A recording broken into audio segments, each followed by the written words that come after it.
Alright guys, let's go and check out 10 weirdest WWE Royal Rumble entrants ever. Indeed, the most random, unnecessary WWE Royal Rumble entrants ever, Santina Marella. And the surprise return of Santina Marella as Santina Marella received criticism at the 2020 Royal Rumble. The character wasn't as well liked as WWE remembered, and a lot of the criticism was directed to the fact that the spot could have gone to another woman on the roster.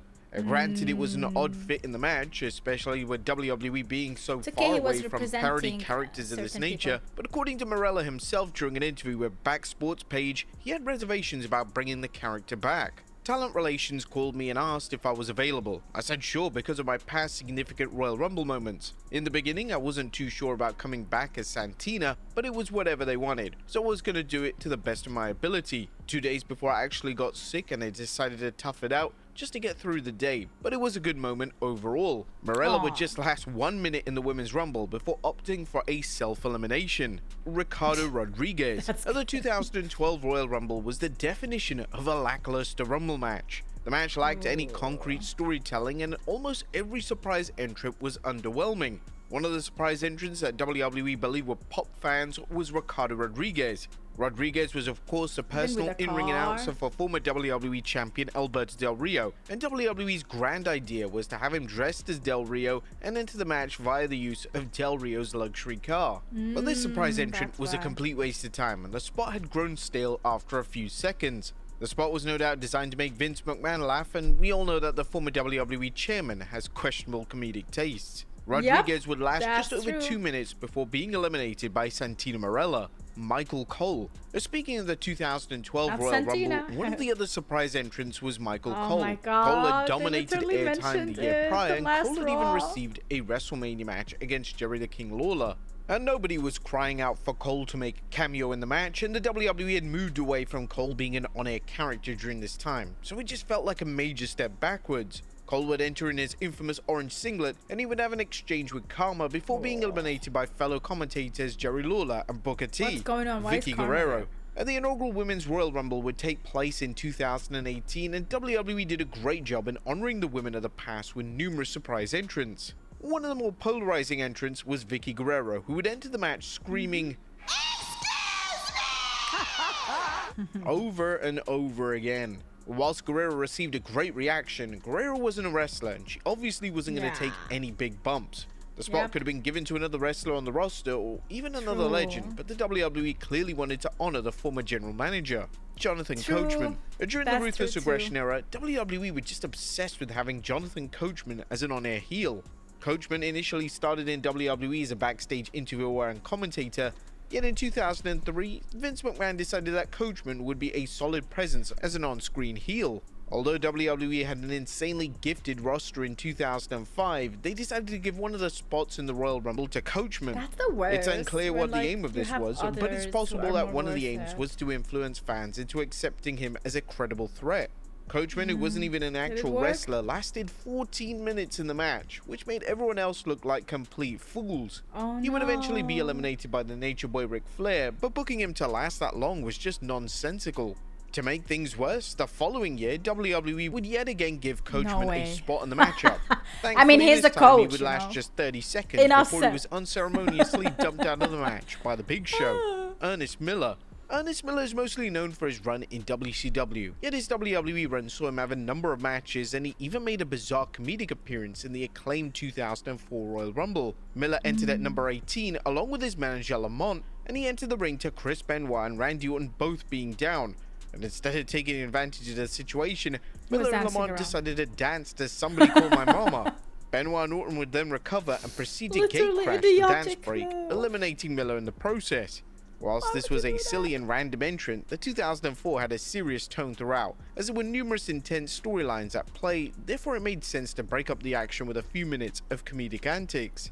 Fake Diesel. WWE was so insistent on Fake Diesel being a huge deal that they allowed the character to not just be an entrant in the 1997 Royal Rumble, but also last until the Final Four.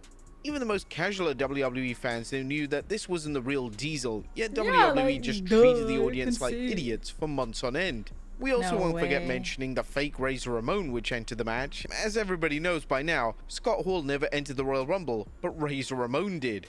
Chavo Guerrero.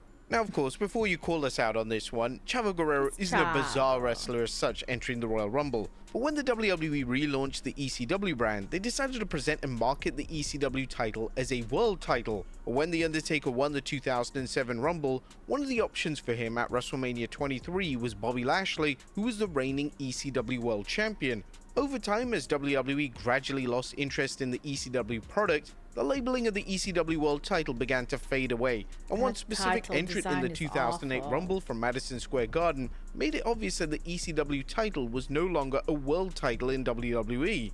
Entrant number 26 in the Rumble was Chavo Guerrero, and Guerrero at the time was the reigning ECW champion. It was labeled that Guerrero would have a chance to challenge for the world title if he won the Rumble, and this officially meant that the ECW World title was no longer considered to be a world title in the company.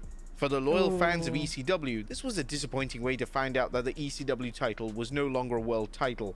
However, the writing was on the wall a considerable amount of time before the annual matchup. Charlotte Flair.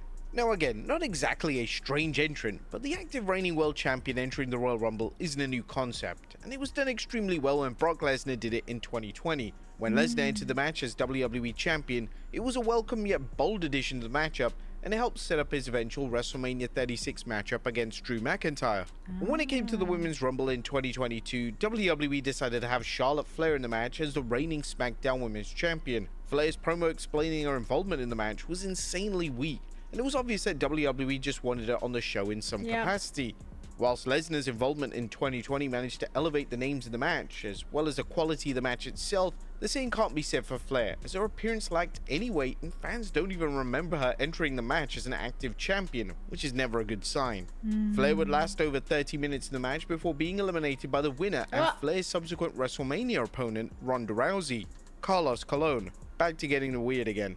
Now, Carlos Colon, father of Primo and Carlito, was a legendary wrestler from Puerto Rico and made a brief appearance in the 1993 Royal Rumble. Entering at number 24, Colon was already well known as a major figure in Puerto Rican wrestling and the founder of the World Wrestling Council. Despite being 44 at the time, Gorilla Monsoon mistakenly mentioned him as a fiery youngster. Yeah, right? Regardless, Colon was eliminated after a few minutes, but his inclusion in the Rumble added a touch of international flair and showcased WWE's acknowledgement of stars from outside its usual roster. It was, after all, the first time they did it. Shane McMahon. The 2022 Men's Royal Rumble was a total disaster by all accounts. One of the fundamental flaws of the match was that the WWE failed to present names in a manner fans wanted, and they instead shifted the focus onto surprise entrants like Shane McMahon.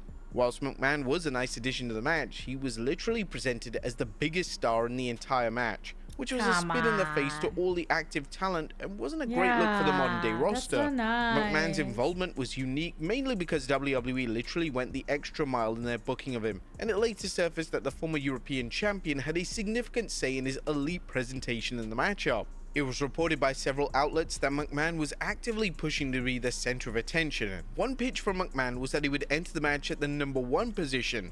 Why WWE higher-ups went along with this is a big question fans had, as McMahon wasn't an active full-time wrestler and he had no business being the star of the matchup.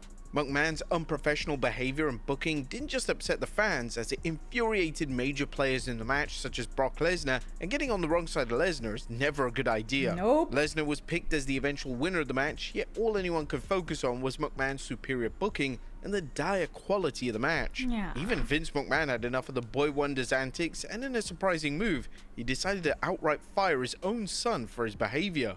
Doug Gilbert. The 1996's WWE roster wasn't exactly a high point in the company's career. Whilst there was top talent in the likes of Bret Hart, Undertaker and Razor Ramon, they were reserved for singles matches on the card, which did leave many desirable wrestlers for the Royal Rumble match.